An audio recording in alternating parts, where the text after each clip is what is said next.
नमो नमः छात्रा। आज हम आपकी पाठ्य पुस्तक का जो अष्टम पाठ है, 8वां पाठ, जिसका नाम है संसार सागरस्य नायकाः, इस पाठ का जो अभ्यास कार्य है, इसके जो प्रश्न उत्तर हैं उन्हें हम आज करेंगे। पिछली वीडियो में हम इसे पढ़ चुके हैं, समझ चुके हैं पाठ को। तो आज प्रश्नोत्तर जो है उन्हें शुरू करते हैं।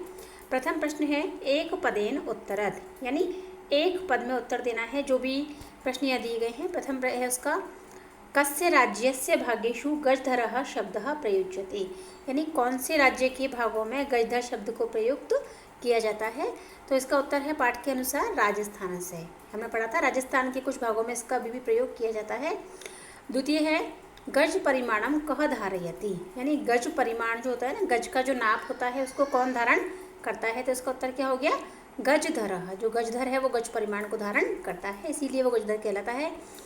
कार्य समाप्तौ वेतनानि अतिरिच्य गजधरेभ्यः किम प्रदीयते स्म, यानी काम जब समाप्त हो जाता था तो गजधरों को जो वेतन है, जो उनकी सैलरी है, जो पैसे हैं, उसके अलावा उन्हें क्या दिया जाता था। तो इसका उत्तर है सम्मानम, उनको सम्मान भी इसके साथ ही दिया जाता था। और के शिल्पी रूपेण न समादृताः भवन्ति, यानी आज हम किनको शिल्पियों के रूप में याद नहीं करते हैं, आदर नहीं करते हैं उनका, तो वो इसका उत्तर है गजधराः। जो गजधर हैं उनको आज हम शिल्पियों के रूप में उनका सम्मान, उनका आदर आज नहीं कर पा रहे हैं। और द्वितीय जो प्रश्न है वो है अधुलिखिता नाम प्रश्नानाम उत्तराणि लिखत, यानी इन प्रश्नों के हमें उत्तर लिखने हैं, किंतु एक पद में नहीं लिखने हैं, तो हम इनको बड़ा करके लिखते हैं थोड़ा। पहला है तड़ागाः कुत्र निर्मीयन्ते स्म, तालाबों का निर्माण कहाँ किया जाता था। तो इसका हमने पढ़ा था पाठ में कि पूरे देश में तालाब बनते थे। तो तड़ागाः संपूर्ण देशे निर्मीयन्ते स्म, संपूर्ण देश में तालाबों का निर्माण किया जाता था। द्वितीय गजधराः कस्मिन् रूपे परिचिताः, गजधर जो है वो किस रूप में परिचित हैं, हम उन्हें किस रूप में जानते हैं। तो उसका उत्तर है गजधराः वास्तुकार रूपे परिचिताः, वास्तुकार के रूप में गजधर जो है वो परिचित हैं। और गजधराः किम कुर्वन्ति स्म, गजधर क्या करते थे। तो वो हम सारे कार्य करते थे निर्माण के, चाहे वो छोटा सा काम हो, चाहे वो बड़ा निर्माण का कार्य हो। तो गजधराः संपूर्ण निर्माण कार्यम कुर्वन्ति स्म, गजधर सारे निर्माण कार्य को करते थे। और के सम्माननीयाः, यानी किनका सम्मान हमें करना चाहिए।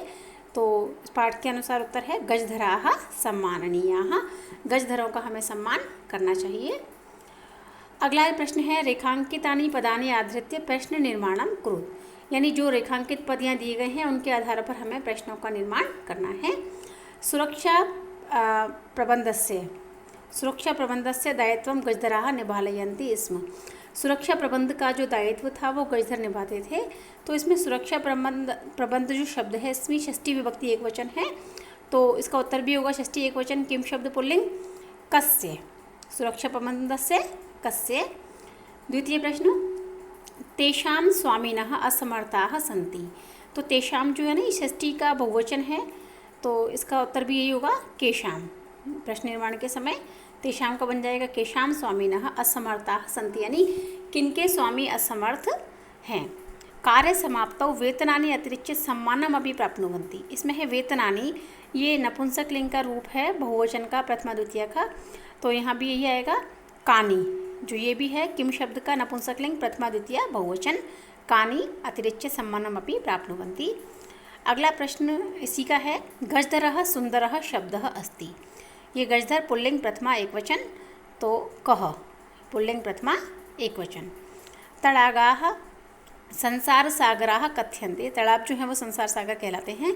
तो इसमें तड़ागा जो शब्द है ये है पुल्लिंग का प्रथमा का बहुवचन, तो के जो है ये भी पुल्लिंग का प्रथमा का बहुवचन है किम शब्द का, इसलिए के संसार सागराः कथ्यन्ते।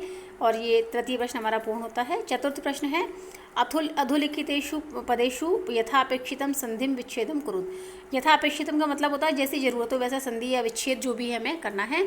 संधि का मतलब होता है दो शब्दों शब्दांशों को, उनके वर्णों को जोड़ करके जो भी परिवर्तन हो वो करना। और विच्छेद का मतलब है जो जुड़ा हुआ शब्द है जिसमें संधि की हुई है उसे अलग करना। तो हमने सारी चीज़ें लिख दी हैं, आवश्यकता अनुसार आप देख लें। अद्य धन अपि, अद्यापि, स्मरण धन अर्थम स्मरणार्थम, इति धन अस्मिन् इत्यस्मिन्, एतेषु एव एतेष्वेव, सहसा एव सहसैव। यहाँ देखिए और से आ बना है दीर्घ संधि, यहाँ भी और से आ दीर्घ संधि, इत्यस्मिन और एतेषु एव, इनमें जो है ना ये ई और ऊ से य और व बने हैं, तो ये है वो यण संधि। यहाँ भी यण है, यहाँ भी यण संधि है। और यहाँ पर आ और ए से आई बना है, तो यहाँ हो गई वृद्धि संधि। सारे स्वर संधि के भेद हैं, आपकी पुस्तक के अंत में दिए भी गए हैं, आप देख सकते हैं। प्रश्न संख्या 5 है, मंजूषातः समुचित पदानि चित्वा रिक्त स्थानानि पूरयेत्। इसमें अर्थ के अनुसार रिक्त स्थानों की पूर्ति करनी है। जैसे छात्रा पुस्तकानि गृहीत्वा, गृहीत्वा का मतलब होता है लेकर के। बच्चे विद्यालय जाते हैं किसको? पुस्तकों को लेकर के। मालाकाराः पुष्पै मालाः रचयन्ति, मालाकार पुष्पों से माला को बनाते हैं। मम मनसि एका जिज्ञासा वर्तते, मेरे मन में एक जिज्ञासा है। और रमेशः मित्रैः सह विद्यालयं गच्छति, रमेश दोस्तों के साथ विद्यालय जाता है। और सहसा बालिका, यानी अचानक बालिका वहाँ पर हंसने लगी, तो यहाँ आएगा सहसा। तो अर्थ के अनुसार हमने रिक्त स्थानों की पूर्ति यहाँ भी कर ली है। छठा जो प्रश्न है ये है पद निर्माणम कुरुत। इसमें हमें जो प्रकृति और प्रत्यय होता है, प्रकृति का मतलब होता है जो धातु है, धातु और प्रत्यय को जोड़ करके एक पद का निर्माण करना है। प्रत्यय किसी न किसी अर्थ में आते हैं। जैसे तुमुन प्रत्यय का अर्थ होता है के लिए, और त्वा प्रत्यय का अर्थ होता है करके। तो जो धातु है उसमें प्रत्यय को जोड़कर शब्द बनाएंगे हम। क्री धन तुमुन कर्तुम, करने के लिए। ह्री धन तुमुन हरतुम, हरने के लिए, हरण करने के लिए। त्रि धन तुमुन तरतुम, यानी तैरने के लिए। अगला इसी प्रकार है, ये त्वा प्रत्यय है। त्वा प्रत्यय का अर्थ होता है करके। नम त्वा नत्वा, गम त्वा गत्वा, त्यज त्वा त्यक्त्वा, भुज त्वा भुक्त्वा, यानी नमन करके, जा करके, त्याग करके और भोग करके, यानी कुछ खाना पीना खा पी करके। भुक्त्वा का मतलब होता है खा करके।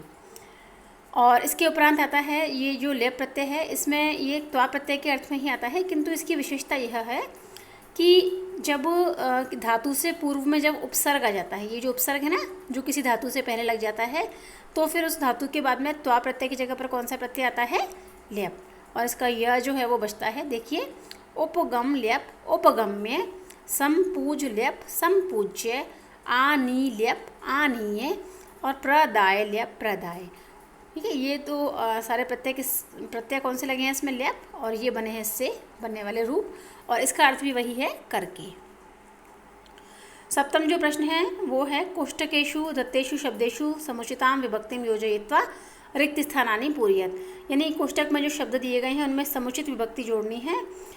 इसमें जो विभक्ति है वो अक्सर उपपद विभक्ति के रूप में आई है, तो अगले शब्द को देख करके हम विभक्ति लगाएंगे। जैसे उभयतः, इसके साथ विभक्ति आती है द्वितीया, तो यहाँ आ गया ग्रामम, ग्राम शब्द की द्वितीया ग्रामम। सर्वतः के साथ में भी ये द्वितीया है, तो नगर का हो गया नगरम। और धिक शब्द के साथ में जिसको धिक्कार होता है इसके साथ द्वितीय विभक्ति होती है, तो का पुरुष का पुरुषम। और अगले भाग में ये सह शब्द जो जहाँ भी आ रहा है ना, सह सह सह, सह शब्द जहाँ भी आता है तो उससे पहले भी विभक्ति आती है तृतीया। तो बालिका का हो गया बालिका भी, पितरी का हो गया पित्रा, और मातृ का हो गया मात्रा। ये तीनों जो शब्द हैं तीनों तृतीय विभक्ति के हैं, और सह शब्द को देखते हुए हम विभक्ति इसमें तृतीया ही लगाएंगे। तो इस प्रकार ये जो प्रश्न है वो भी समाप्त होता है, और इसके साथ ही हमारा जो अष्टम पाठ का अभ्यास कार्य है वो यहाँ समाप्त होता है।